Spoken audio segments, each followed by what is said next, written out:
இன்றைக்கி நாம் தியானிப்பதற்காக எடுத்துக்கொண்ட வேத பகுதி என்னவென்று சொன்னால், ஏசாயா எழுதின தீர்க்கதரிசன புஸ்தகம் 58 அதிகாரம் அதனுடைய 11வது வசனம். Isaiah chapter 58 verse 11.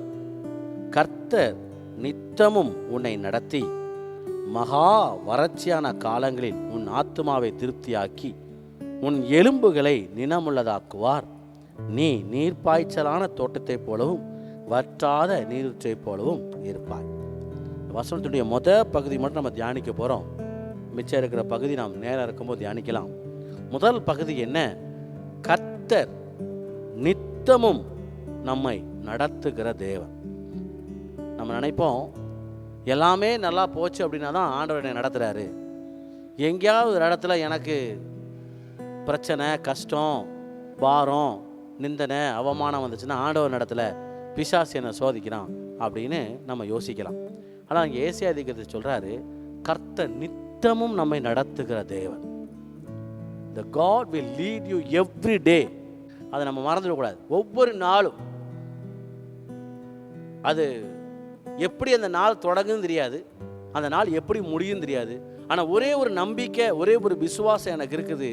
என்னை கர்த்தர் இந்த நாளை என்னை காண செய்திருக்கான்னு சொன்னால், கர்த்தர் நித்தமும் என்னை என்ன செய்கிறவராம்? நடத்துகிற கர்த்தர்.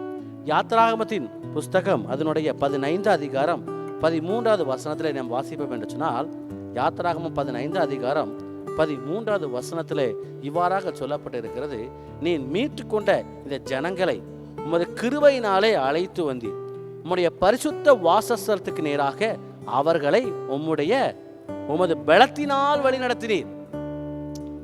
ஆண்டவர் அவருடைய பரிசுத்த வாசஸ்தலத்துக்கு நேராக நம்மை நடத்துகிற கர்த்தர். நித்தமும் என்னை நடத்தி என்று சொன்னால், யாத்திராகமத்தில் இவ்வாறாக சொல்லப்பட்டிருக்கு. எப்படி என்னை நித்தமும் நடத்துகிறார்? அவருடைய பரிசுத்த வாசஸ்தலத்துக்கு நேராக நடத்துகிறார். நம்ம இன்னைக்கு ஆண்டவரை ஆராதிக்கிறோம், ஜெபிக்கிறோம், ஆண்டவரை மகிமைப்படுத்துகிறோம். அவருடைய பரிசுத்த வாசஸ்தலத்துக்கு நேராக நம்ம நடத்துகிற கர்த்தர். அதனால தான் நான் ஜெபத்துக்கு நான் முக்கியத்தை சொன்னேன். பரிசுத்த வாசஸ்தலம் என்று சொல்லி நம்ம நினைக்கும் போது சங்கீதக்காரன் சொல்றாரு, உம்முடைய பீடங்கள் அண்டையிலே அடைக்கலான் குருவிக்கு வீடும் தகைவலான் குருவிக்கு தன் கூட்டை வைக்கும் கூடும் கிடைத்ததே. உம்முடைய வீட்டில் வாசமாயிருக்கிறவர்கள் பாக்கியவான்கள், அவர்கள் எப்போது உம்மை துதித்து கொண்டே இருப்பார்கள். யாரெல்லாம் ஆண்டவருடைய வீட்டில் வாசம் பண்றாங்களோ அவங்க வாயில எப்பவும் ஆண்டவரை துதிக்கிற துதி என்ன செஞ்சுக்கிட்டு இருக்குமா? வாயில எப்பவும் இருந்துகிட்டே இருக்குமா? ஆண்டவர் வாசஸ்தலம் எங்கே? வெளிப்படுத்தல சொல்லப்பட்டிருக்கிறது, அவர் விரும்புகிற வாசஸ்தலம் இதோ, நான் யார்கிட்ட வாசம் பண்ண விரும்புகிறேன்? மனுஷர்கள் மத்தியிலே வாசம் பண்ண விரும்புகிறேன். நம்ம மத்தியிலே வாசம் பண்ண விரும்புகிற கர்த்தர். நம்ம மத்தியிலே வாசம் பண்ண விரும்புகிற கர்த்தர். அப்ப நம்ம மத்தியிலே வாசம் பண்ண விரும்புகிற கர்த்தருக்கு அவர் எப்பவும் என்ன வேணுமா? அவர் துதிகளின் மத்தியிலே வாசம் பண்ணுகிற கர்த்தர். அதனால தான் ஜெபம் என்று சொல்லும்போது 5 காரியத்தை ஞாபகப்படுத்துறேன். முத நல்லா நான் ஆண்டவரை துதிக்கணும். துதி, நம்முடைய ஜெபங்கள்ல துதிகள் நிறைந்திருக்கணும். அவருடைய வாசஸ்தலம் துதியினால் மூடப்பட்டு இருக்கணும். 2வது நான் சொன்னேன், எப்பவும் ஆண்டவருக்கு நன்றி செலுத்தி கொண்டே இருக்கணும். ஆண்டவர் நன்றி எதிர்பார்ப்பார். 10 பேருக்கு அற்புதம் செஞ்சார், ஒருத்தன் தான் வந்து தேங்க்ஸ் சொல்ல வந்தான். ஆண்டவர் என்ன கேட்டார்? வெரி குட் அப்படி மட்டும் சொல்லல, மிச்சம் இருக்கிற 9 பேர் எங்கேன்னு கேட்டார். ஸோ ஹீ இஸ் நம்மகிட்ட எப்பவும் அவர் கேட்கக்கூடிய ஒரு காரியம், என் பிள்ளை எனக்கு வந்து நன்றி சொன்னானா? நான் செஞ்ச காரியத்துக்கு, நான் கடந்த நாட்களில் கடந்த மாதங்களில் நான் செய்ததான காரியத்துக்கு நன்றி சொன்னானா? உண்ண உணவும் உடுக்க உடையும் இருக்க இடமும் கொடுத்தேனே நன்றி சொன்னானா? சுவாசம் வருதே நன்றி சொன்னானா? ஒண்ணுமே இல்லை, வஸ்திரம் போட்டிருக்கேனே நன்றி சொன்னானா? நன்றியை எதிர்பார்க்கிற தேவன். அடுத்தாக நான் சொன்னேன், நம்முடைய வாசஸ்தலங்கள் நம்ம வரும்பொழுதே நம்ம செய்தான பாவங்கள், அக்கிரமங்கள். ஒரு நபர் வாசஸ்தலத்துக்கு உள்ள வந்து ஜெபம் பண்றார். என்ன ஜெபம் பண்றார்? ஆண்டவரே, நான் உமக்கு தசமபாகம் கொடுத்தேனே, காணிக்கை கொடுத்தேனே, அது பண்ணேனே, இது பண்ணேனே, வாசஸ்தலத்துல நான் உமக்கு இதெல்லாம் செய்தேனே என்று சொன்ன ஒரு நபர். அதே நபர் வாசஸ்தல இருந்து, சபையில இருந்து மற்றவரை கம்பேர் பண்றார்.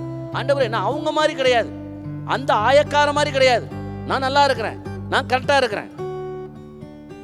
அங்க ஒரு ஆயக்காரன் உள்ள வரக்கு தகுதி இல்லாம அவன் ஜெபம் பண்றான், இயேசுவே தேவகுமாரனே பாவியாகிய என் மீது இரக்கமாயிரும். இயேசுவே தேவகுமாரனே பாவியாகிய என் மீது இரக்கமாயிரும். வசனம் சொல்லப்பட்டிருக்கு. அவன் கேட்டான், அவனே நீதிமானாக்கப்பட்டவனாய் கடந்து சென்றான். அதுதான் ஜீசஸ் பிரேயர். நம்ம எப்பவுமே சொல்லுவோம் Jesus prayer, little Jesus prayer is very much important. இயேசுவின் ஜெபம், இயேசுவே தேவகுமாரனே பாவியாக என் மீது இரக்கமாயிரும். அவன் கேட்டான், அவனே நீதிமானாக்கப்பட்டவனாய் காணப்பட்டான். அதுதான் சொல்றேன், கர்த்தர் நித்தமும் நம்மை நடத்துகிறவர். எங்கே அவர் நித்தம் நடத்துகிறவராம்? அவருடைய பரிசுத்த வாசஸ்தலத்துக்கு நேராய். அவர் துதியினால் மூடப்பட்டிருக்கிற, எப்பொழுதும் அவரை துதிக்கிற, நன்றி செலுத்துகிற, பாவங்களை அறிக்கை செய்கிற, மற்றவர்களுக்காய் நமக்காய் விண்ணப்பம் பண்ணுகிற அந்த பரிசுத்த வாசஸ்தலத்துக்கு நேராய் அவர் நித்தமும் நம்மை நடத்துகிறவர். அதான் வசனம் சொல்லப்பட்டிருக்கு 15-13 யாத்திராகம வாசனுடைய பின்பகுதியில் சொல்லப்பட்டிருக்கு. அவர் பரிசுத்த வாசஸ்தலத்துக்கு எப்படி நடத்துவார்? தம்முடைய பலத்தினால், தம்முடைய பலத்தினால். அதான் இஸ்ரவேல் ஜனங்களை எகிப்திலிருந்து வெளியே கொண்டு வரும்பொழுது அவர் தம்முடைய பரிசுத்த வாசஸ்தலத்துக்கு நேராய் வேற எதையும் சொல்லல. நான் கானான்னு கொண்டு போறேன், பாலும் தேனும் ஓடு இடத்து கொண்டு போறேன், இதையெல்லாம் சொல்லல.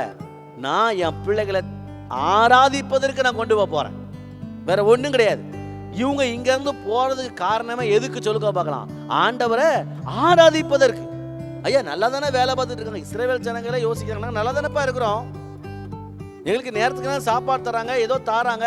அடுத்த இஸ்ரவேல் ஜனங்கள் மோசைக்கு விரோதமா முறுமுறுத்தாங்க, நீர் இருக்கிற ஆசீர்வாதத்தையும் கெடுக்கையா வந்தீரு, நாங்க நல்லா தானே இருக்கிறோம், இங்க இருந்து எதுக்கு நாங்க வெளியே போகணும்? ஏன்னா கர்த்தரை ஆராதிக்கிற ஆராதனை அவருடைய பரிசுத்த வாசல்கிறாய். அவர் சும்மா வெறுமனை நடத்தலையா, வசனம் சொல்லப்பட்டிருக்கிறது, தம்முடைய பலத்தினால் அவர் என்ன செய்தாராம்? நடத்தினாராம்.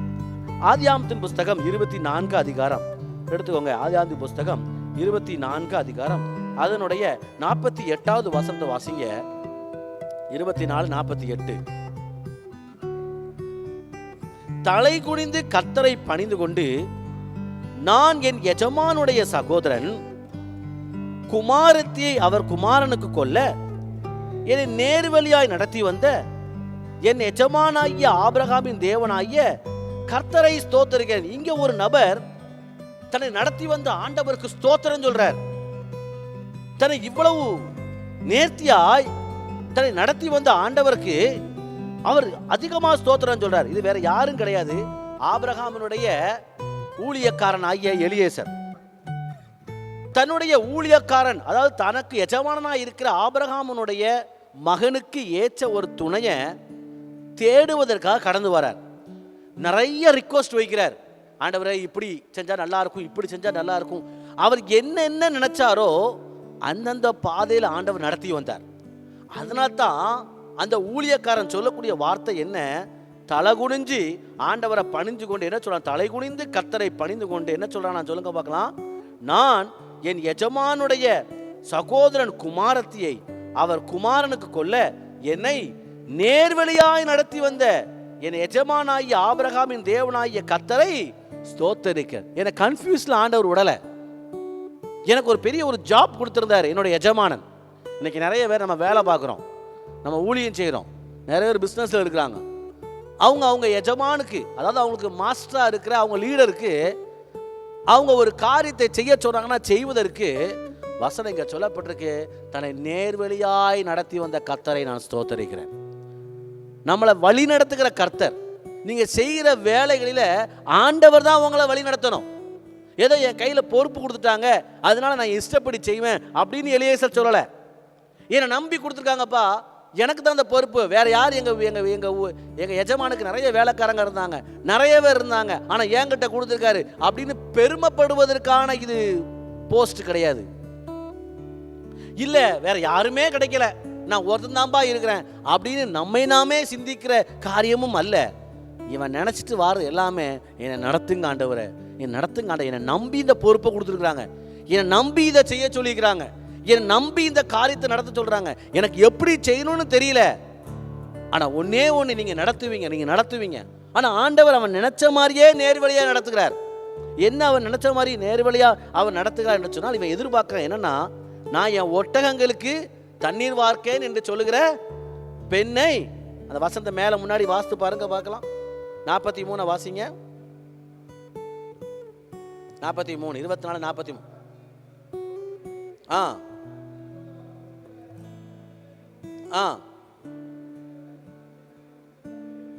கேட்பேன் குடி என்றும் பெண்ணே வேண்டும் என்றேன். இதோ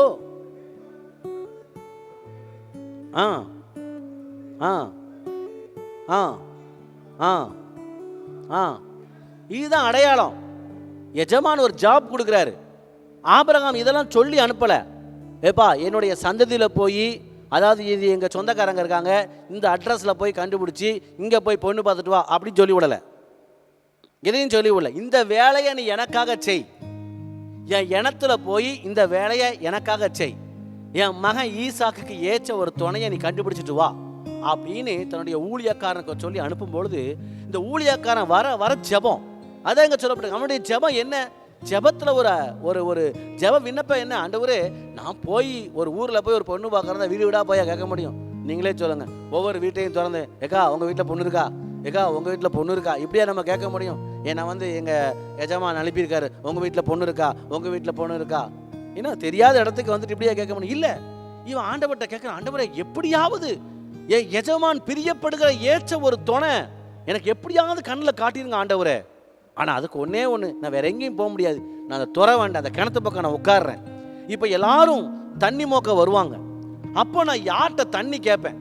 யாராவது ஒரு ஸ்திரீட்ட நான் தண்ணி கேட்பேன்.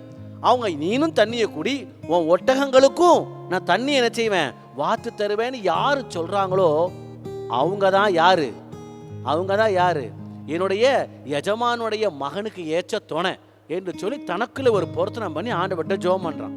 இப்போ நான் ஒருவேளை எலியேசர் நினைச்சிருப்பான் 10 பேர் 15 பேர் 20 பேர் வருவாங்க லிஸ்ட்ல, இன்டர்வியூ மாதிரி நம்ம செக் பண்ணிட்டே இருக்கலான்னு. ஃபர்ஸ்ட் நபரே யார் வந்தா அப்படின்னா ரெபேக்கா. ஃபர்ஸ்ட் நபர் ரெபேக்கா ரெபேக்காட்ட கேட்குறாப்புல, தண்ணி எனக்கு வேணும் குடிக்கிறதுக்கு. சொன்னா, நீயும் குடியும், உன் ஒட்டகத்துக்கும் நான் என்ன வார்ப்பேன், தண்ணீர் வார்ப்பேன். அதுக்கு தான் வசனத்தை சொல்றாரு. என்ன கேட்கிறார்? தலை குனிந்து. ஆண்டவர் தன்னுடைய விண்ணப்பத்தை அங்கீகரிச்ச உடனே என்ன செய்யணும்னு தெரியல. ஐயோ, இவ்வளோ பெரிய பொறுப்பு, சாதாரண பொறுப்பு கிடையாது. அது ஒத்தைக்கு மகன், எவ்வளவு வருஷம் கழிச்சு கிடைச்ச புள்ள, தவறுந்து பெத்த புள்ளன்னு சொல்ற மாதிரி வருஷம் கழிச்சு கிடைச்ச புள்ள, அவனுக்கு எவ்வளவு கிராண்டா கல்யாணத்தை நடத்தணும்னு யோசிச்சிருப்பாரு. இந்த பொறுப்பெல்லாம் என்கிட்ட கொடுத்துட்டாரு. இவ்வளவு பெரிய கனமான பொறுப்பு, இந்த பொறுப்பை நான் வச்சுட்டு வெறும் போஸ்டா நான் வச்சு இருக்க விரும்பல. நான் கரெக்டா ஆண்டவர் விரும்புகிற வண்ணமும் என்னை நியமித்திருக்கிற என்னுடைய மாஸ்டர், என்னுடைய எஜமானன், இந்த பூமியில நீர் வைத்திருக்கிற அதிகாரிகள் விரும்பும் வண்ணமும் நான் செய்யணும் அப்பா, என்னை நீங்க நடத்துங்க ஆண்டவரே, நடத்துங்க ஆண்டவரே என்று சொல்லி ஜெபித்து வந்த அந்த ஊழியக்காரனுக்கு நிச்சயமாகவே பதில் வந்த உடனே அவர் சொல்றாரு, ஆண்டவரே உமக்கு ஸ்தோத்திரம், என்னை நீ குறுக்கு வழியில நடத்தி வரலப்பா. எப்படி நடத்தி வந்தீங்க? என்னை நேர்வழியாய் நடத்தி வந்தவர். அப்போ கர்த்தர் நித்தமா நம்ம நடத்தணும். எப்படி நடத்தணும் சொல்லுங்க? எப்படி நம்ம நடத்தணும்? நேர்வழியா நம்ம நடத்தணும். நிறைய பேருக்கு குறுக்கு வழி இருக்குது. குறுக்கு வழியில எதையாவது சாதிச்சு முன்னாடி வரணும்னு இல்ல. எலியேசர் குறுக்கு வழியை கண்டுபிடிக்கல. ஆண்டவரே இதுதான்ப்பா வழி, இந்த பாதை வழியா நான் கேட்கிறேன், என்னை நீங்க நேர்வழியாய் நீங்க நடத்துனீங்க அப்படின்னா நிச்சயமாகவே நீர் எனக்கு நீர் தேவனாய் இருப்பீர், என் ஆபிரகாமின் தேவனாய் இருப்பீர் என்று சொல்வதை நாம் பார்க்க முடியும். வசனம் மிக ஆழமாய் அதை நம்ம வாஸ்தவம் என்று சொன்னால் 48வது வசனத்தை இன்னொரு தடவை கூட நம்ம வாஸ்தவனா தெளிவா சொல்லப்பட்டிருக்கு. தலை குனிந்து கர்த்தரை பணிந்து கொண்டு, நான் என் எஜமானுடைய சகோதரன் குமாரத்தியை அவன் குமாரனுக்கு கொல்ல என்னை நேர்வழியாய் நடத்தி வந்த என் எஜமானாகிய ஆபிரகாமின் தேவனாகிய கர்த்தரை ஸ்தோத்தரித்தேன். எவ்வளவு மிக தெளிவா இருக்கு. ஆண்டவர்கிட்ட கேட்கணும், நித்தமும் நடத்துங்கன்னு சொல்லும்பொழுது என்னை நேர்வழியா நடத்துங்கப்பா. முதல்ல நான் என்ன சொன்னேன்? அவருடைய பரிசுத்த பருவத்துக்கராய் என்னை நடத்துங்க ஆண்டவரேன்னு கேட்கணும். ஒவ்வொரு நாளுடைய பரிசுத்த பருவத்துக்கராய் வரணும்ப்பா. இன்னைக்கு முடிச்ச உடனே உலக பிரகாரமான காரியத்துக்கு போறவங்க நிறைய பேர் இருக்காங்க. என்னுடைய பரிசுத்த பருவத்துக்கராய் நடத்துங்க ஆண்டவரே. ரெண்டாவது சொன்னேன், உங்களை நம்பி சில பொறுப்புகள் ஆண்டவர் தந்திருப்பார். ஊழியக்காரன், ஸ்டூடெண்ட், எஸ்ஓசி சிஸ்டர், நான் அலுவலகத்தில் பணியாற்றுறேன், திருச்சபையை நடத்தக்கூடிய காரியங்கள் எல்லாவற்றிலையும், இல்லை நீங்கள் வேலை பார்க்குற அந்த வேலை, உங்களுடைய லீடர்ஸ் உங்களை நம்பி தந்திருக்கிற காரியம், ஆண்டவர்கிட்ட கேட்கணும், ஆண்டவரே நான் கரெக்டாக செய்யணும் ஆண்டவரே, எதுலையும் நான் கோட்டை விட்டுறக்கூடாது, எதுலையும் நான் தப்பாயிடக்கூடாது. ஒருவேளை நான் பார்க்குற அந்த பொண்ணு யாருக்கு வேண்டாம்னு சொல்லிடக்கூடாது. சொல்லுங்க, ஆமாம் நீ தானே பார்த்துட்டு வந்த, நீனே கட்டிக்கோ அப்படின்னு சொல்கிற உலகத்தில் தான் நம்ம இன்னைக்கு இருக்கிறோம் இல்லையா? ஆமாம் நீ தானம்மா பார்த்த, நீ பார்த்த புருஷனை பாரு எப்படி இருக்கான் பாரு அப்படின்னு கேள்வி கேட்குற உலகத்தில் இன்னைக்கு நம்ம இருக்கிறோம். இங்கே எலியேசர் அழகா ஜெபம் பண்ண ஜெபத்தை ஆண்டவர் கேட்டவோன்னு சொன்னாரு, என்னை கர்த்தர் நித்தமும் என்னை நடத்தி எப்படி என்ன நடத்துவாராம்? என்னை நேர்வழியா என்னை நடத்துகிறார். ஆண்டவர்கிட்ட கேட்குறேன், நேர்வழியா நடத்துங்கப்பா. குறுக்கு பாதை வேண்டாம். சீக்கிரம் நான் அப்படி ஆகணும் இப்படி ஆகணும் வேண்டாம். நான் தாமதிச்சாலும் என்னை நீங்கள் எப்படி நடத்துங்க? என்ன நேர்வழியா என்னை நடத்துங்க ஆண்டவர். சங்கீதம் 23 நீங்கள் எடுத்து வாசித்து பாருங்க. சங்கீதக்காரன் இங்கே தாவீது சொல்லுவார். சங்கீதம் 23 சங்கீதம் 23வது சங்கீதம் எப்படி ஆண்டவர் நடத்துவாராம்? ரெண்டாவது வசனத்தில் 3வது வசனத்தை வாசித்து பார்த்தா, அவர் என் ஆத்துமாவை தேய்ச்சி தம்முடைய நாமத்தின் நிமித்தம் என்னை நீதியின் பாதையில் நடத்துவார். என்ன நீதியின் பாதை? சுத்திலும் மரண கண்ணிகள், சுத்திலும் மரண ஆபத்துகள். அதனால அதுக்கு அடுத்த வசனம் சொல்லப்பட்டிருக்கு, நான் மரண இருளின் பள்ளத்தாக்கில் நடந்தாலும் பொல்லாப்புக்கு பயப்படேன், தேவரீர் என்னோட கூட இருக்கிறீர், உமது கோலும் உமது தடியும் என்னை தேய்ச்சும். அதுக்கு தெளிவா சுற்றிலும் மரண கண்ணிகள், மரண ஆபத்துகள். ஒரு ஆடு மேய்ப்பனை குறித்து சொல்லுது, என்னை சுற்றிலும் மரணம், எப்போ எனக்கு என்ன சம்பவிக்கும் தெரியாது, என்னை நீங்க என்ன பாதை நடத்துங்க, என் ஆத்துமாவை தேய்ச்சி நீதியின் பாதையை நடத்தும். இப்போ 3வது நீங்க ஆண்டவர்கிட்ட கேட்கணும். என்ன கேட்கணும்னு சொல்லிக்கிறேன், மரண கன்னிகளுக்கு விலக்கி பாதுகாக்கிற ஆண்டவரே, என்னை நீங்க எப்படி நடத்துங்க? என்னை நீதியின் பாதையை நடத்துங்க. You lead me in the path of righteousness. அதுல துன்பம் வரும். மத்தேயு சுவிசேஷ புத்தகம் 5 அதிகாரத்துல மலை பிரசங்கத்துல சொல்லப்பட்டிருக்கிறது, நீதி நிமித்தம் துன்பம் என்ன செய்யும்? வரும். பாக்கியவான்கள். நீதி நிமித்தம் பிரச்சனை வரதான் செய்யும், பரவாயில்ல, நம் பாக்கியவான்கள். ஆனா நீங்க என்ன அதனால என்ன தப்பான பாதை நடத்துறாதீங்கப்பா, நீதியின் பாதையில நீங்க என்ன செய்யுங்க? நடத்துங்க என்று சொல். இந்த ஆடு தானே, ஆட்டுக்கு என்னது நீதியின் பாதைன்னு தெரியும். மேய்ப்பனை பார்த்து ரிக்வெஸ்ட் பண்ணுது, நான் வேற எங்கேயும் அடி வாங்கிட்டு வந்துடக்கூடாது, நான் எங்கேயும் மாட்டிடக்கூடாது, நான் எந்த மரண கண்ணியிலையும் சிக்கிடக்கூடாது, நீங்கள் நீதியின் பாதையில் நீங்கள் நடத்துங்கப்பா. இன்னும் நிறைய தடவை இந்த நீதியின் பாதை நம்முடைய கண்களுக்கு முன்பாய் மறைக்கப்பட்டிருக்கு. அதுதான் ஒரு வசனம் சொல்லப்பட்டிருக்கு அல்லவா, வழியருகே நின்று நீதியின் பாதையை விசாரிங்க, எங்க இருக்கு நீதியின் பாதை?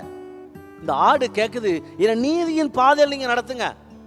நான் நீதியின் பாதையில் நான் போகல அப்படின்னா நான் மரண கண்ணியில் நான் சிக்கிடுவேன். நிறைய தடவை நம்மளே மீறி நம்ம செய்யக்கூடாத காரியங்கள் நடந்திருக்கும். சார் நம்ம ஆடு நீங்கள் எடுத்துக்கோங்க, இவ்வளோ பெரிய இடம் நடந்தாலும் கொஞ்சம் அந்த கேட்டை திறந்து போட்டிங்கன்னா எங்கே வந்துடும் சொல்லுங்க பார்க்கலாம். எங்கே போகக்கூடாதோ சொல்லுங்கள், அங்கே வந்தால் நிற்கும். அந்த ஆடு தான் சொல்லுது, நான் குண்டக்க மண்டக்கன்னு மாட்டி நான் மரண கண்ணியில் நான் சிக்கிடக்கூடாதாப்பா, ஏன்னா நீங்கள் எப்படி நடத்துங்கப்பா? நீதியின் பாதையில் நடத்துங்க. இன்னைக்கு ஊழியக்காரங்க நம்ம தேவனுடைய பிள்ளைங்க நம்ம ஆண்டவர்கிட்ட கேட்கணும், நான் தப்பு எங்கேயும் தப்பில் மாட்டிடக்கூடாதாப்பா, ஏன்னா நீங்கள் நீதியின் பாதையில் நடத்துங்க. நான் இது செய்யக்கூடாத இடத்துக்கு நான் போயிடக்கூடாது, நீங்கள் விரும்பாத ஸ்தலத்தில் நான் நிற்கக்கூடாது, நான் அங்கே போய் நின்றக்கூடாது, அங்கேயும் ஆகாரம் தராங்க, அங்கேயும் எனக்கு போதனை தராங்க, அங்கேயும் ஆசீர்வாதம் கிடைக்கும், நாங்கள் போயிடக்கூடாது. நீங்கள் என்னை எப்படி நடத்துங்கப்பா? என்ன நீதியின் பாதையில் நீங்கள் நடத்துங்க. நம்ம என்ன செய்யணுமா? கேட்கணுமா? அடுத்தாக்கில் நீங்கள் வாசித்து பார்த்தா அப்படின்னா, பரிசுத்த ஆவியானவர் யோவான் 16 அதிகாரம் 13வது வசனம் சொல்லப்பட்டிருக்கு, சத்திய ஆவியாகிய தேச்சரவாளன் உங்கள்கிட்ட வரும்பொழுது அவர் எப்படி நடத்துவாராம்? சகல சத்தியத்துக்குள்ள உங்களை நடத்துவார். அதான் நீதியின் பாதை. சகல சத்தியத்துக்குள்ள உங்களை நடத்துவார். இன்ன செய்யாத சென்ட் ஜான் சாப்டர் 16 verse 13, யோவானா का सुसमाचार 16 अध्याय 13 என்ன சொல்லப்பட்டிருக்குது? அவர் பரிசுத்த ஆவியா நமக்குள்ள வரும்போது எப்படி நடத்துவாராம்? சகல சத்தியத்துக்கும் நடத்துவார். That's a path of righteousness. அதுதான் நீதியின் பாதை. சகல சத்தியத்துக்கும் நடத்துங்க ஆண்டவரே. நீங்க கேட்கணும் பரிசுத்த ஆவியானவர்கிட்ட, ஆண்டவரே ஒவ்வொரு நாளும் நீர் என்ன செய்ய சகல உம்முடைய சத்தியத்துக்குள்ளாய் என்ன செய்யுமா? வழி நடத்தும் என்று சொல்லி நீங்க கேட்கணுமா? நிறைய தடவை அவருடைய நடத்தல் நமக்கு தெரியாது. ஆண்டவர்கிட்ட கேட்டீங்க அப்படின்னா அவன் நம்ம நித்தமும் அவன் நம்மை நடத்துகிற தேவன். எப்படிலாம் நடத்துவார்னு சொன்னேன்? முதல்ல எப்படி நடத்துவார்னு சொன்னேன்? அவருடைய பரிசுத்த பருவத்துக்கேராய் நடத்துவார். ரெண்டாவது எப்படி சொன்னேன்? நேர்வழியாய், வேற எங்கேயும் குறுக்கு பாதை கிடையாது, நேர்வழியாய் நடத்துவார்னு சொன்னேன். மூணாவது என்ன சொன்னேன்? அவருடைய நாமத்தின் நிமித்தம் நீதியின் பாதையில். அதுதான் நீதியின் பாதை என்று சொல்லும் பொழுது சத்தியம், அவருடைய வசனம். பரிசுத்த ஆவியானவர் தான் அவங்களை வழிநடத்தணும். நீங்கள் பரிசுத்த ஆவியான துணையை கேட்டால் அவர் உங்களை சகல சத்தியத்துக்கும் நடத்துவார். இந்த உலகம் உண்மை இல்லாத உலகம், அதில் நம்ம சிக்கி தவித்து ஏமாந்துடக்கூடாது. என்னை சகல சத்தியத்துக்குள் நடத்தும் என்று சொல்லும் பொழுது அவர் சத்தியத்துக்குள் நடத்துகிற தேவனாக இருக்கிறார். பிலிப்பிய திருச்சபைக்கு சிறைச்சாலையிலிருந்து அப்போஸ்தலனாகிய பவுல் இந்த கடிதம் எழுதும்போது பிலிப்பியர் 1:5 வாசித்தீங்கன்னா நான் முடிக்கிறேன். உங்களில் நற்கிரியையை தொடங்கினவர் அதை கிறிஸ்துவின் நாள் பரியந்தம் முடிய நடத்துவார் என்று நம்பி நான் உங்களை நினைக்கும் போதெல்லாம், பிலிப்பிய திருச்சபைக்கு மிகவும் கஷ்டத்தின் பாதையில் இருக்கும்போது ஊழியக்காரன் எழுதக்கூடிய கடிதம் தான், உங்களில் நற்கிரியையை தொடங்கினவர். வெறுமனே தொடங்கி மட்டும் வைக்க மாட்டாராம், எது வரைக்கும் நடத்துவாரான்னு சொல்லுங்க பார்க்கலாம். முடிவு பரியந்தான் நம்பி நடத்துவாராம். வெறுமனே தொடங்கி வச்சுட்டு எப்படியும் ஆயிக்கோ அப்படின்னு சொல்ல மாட்டார். இனி என்ன ஆக போகுது, இல்லை 6 மாசம் ஆயிடுச்சு, இனி என்ன ஆக போகுது, நான் என்ன பண்ண போறேன். வெறும் தொடங்கினவர் மட்டும் கிடையாது, இயேசு கிறிஸ்துவின் நாள் பரியந்தம் முடிய நம்ம நடத்துவார். அப்ப என்னன்னா, என்னுடைய ஜீவன் முடிகிற வரைக்கும் அவர் என்னை நடத்துகிற கர்த்தர். அதுதான் பிலிப்பிய திருச்சபைக்கு தான் உயிரோடு இருப்பனோ இல்லையோ, என்னை ஜெயிலில் போட்டிருக்காங்க, ஆனால் நான் ஒன்னே மட்டும் எனக்கு புரிஞ்சுட்டு, என்ன புரிஞ்சுது, நற்கிரியை தொடங்கினவர், உங்களில் நற்கிரியை தொடங்கினவர், உங்களில் ஊழியத்தை தொடங்கினவர், உங்களில் இந்த நல்ல காரியத்தை செய்ய தொடங்கினவர். வெறும் தொடங்கினவர் மட்டுமல்ல, இயேசுவின் நாள் பரியந்தம் முடிய நடத்துவார். அந்த நம்பிக்கையை கொண்டு வாங்க. என்னை முடிய நடத்துவார். என்னை நடத்துக்கிறது வேற யாரும் கிடையாது, என்னை நடத்துக்கிறவர் தேவன். ஆமென்னு சொல்லுங்களேன். சிலவங்களுக்கு நடத்துக்கிறது அவங்க வயிறு, சிலவங்களுக்கு நடத்துக்கிறது அவங்க பணம், சிலவங்களுக்கு நடத்துக்கிறது அவங்களுடைய அதிகாரம், சிலவங்களுக்கு நடத்துக்கிறது சொல்லுவாங்க எங்கள் அம்மா அப்பா. எல்லாமே கரெக்ட் தான், வேண்டாம்னு சொல்லலை. ஆனால் அதை விட மேலான ஒன்று, என்னை நடத்துகிறவர் இயேசு. என்னை தொடங்கினவர் முடிவு வரையதை நடத்துவார். ஒரு காரியத்தை நான் துவங்கியிருக்கேன், ஆண்டவரே இது முடிவு வரைய நடத்துறது யார் கையில் தான் இருக்குது, உங்கள் கரத்தில் தான்ப்பா இருக்குது. இந்த ஒரு பிஸ்னஸ்ப்பா, இது முடிவு வரையது நடத்துறது உங்கள் கரங்களில் தான் இருக்குது. இந்த ஒரு ஊழியம்ப்பா, முடிவு வரையது நடத்துறது உங்களை கருத்து தான்ப்பா இருக்குது. நான் தொடங்கிட்டேன், ஏதோ தொடங்கிட்டேன். அரைகுறையாக விட்டுட்டு போனால் உலகம் என்ன பார்த்து என்ன செய்யும் சொல்லு, சிரிக்கும். அஸ்திவாரம் போடும் போதே நம்ம உட்காந்து கணக்கு பார்க்கணுமா, வீட்டை கட்டி முடிப்பேனான்னு முதல்ல யோசிக்கணுமா. எப்போ அஸ்திவாரத்தோட ஆரம்பிக்கும் போதே யோசிக்கணுமா, நான் இந்த வீட்டை கட்டி முடிப்பேனா அப்படின்னு.